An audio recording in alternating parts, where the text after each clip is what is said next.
There are so many people impacted and lives changed all across our state because of the coronavirus outbreak.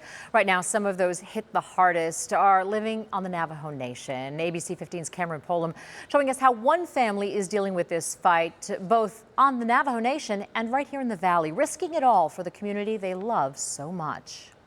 It's hitting really, really close to family, and I'm worried. Unique Yazzie was born and raised in Chinle, Arizona, a small fraction of the sprawling Navajo Nation. Now watching as the coronavirus ravages the place she once called home. A lot of my aunts and uncles and cousins, they live in very, very rural communities. Yazzie moved to Phoenix in early 2000 to pursue an education in design. She says growing up on the reservation is a unique way of life. I think the reason why that we are being hit so hard is because most of our families live in units. Units scattered throughout a larger community. It's this dynamic that makes social distancing so difficult.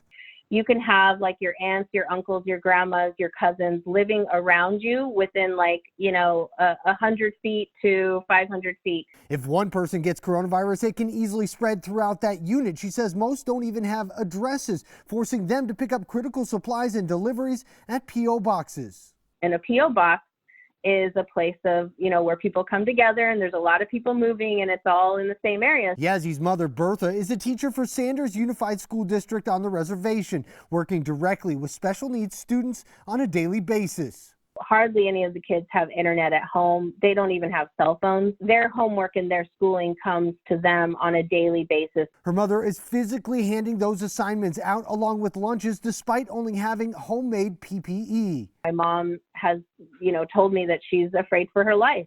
She doesn't know if she should go to work because she feels like every time she goes to work, she's putting herself and our family at risk. It's always the feeling of you're not doing enough.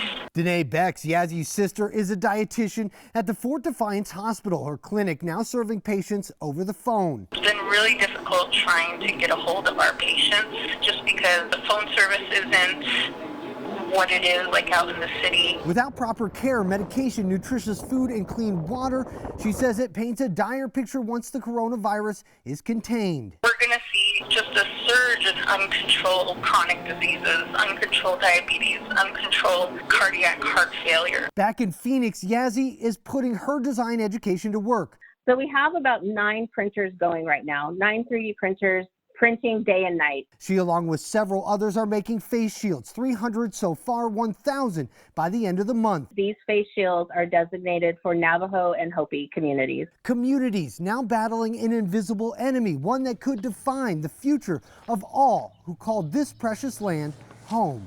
I'm Cameron Polam, ABC 15 Arizona.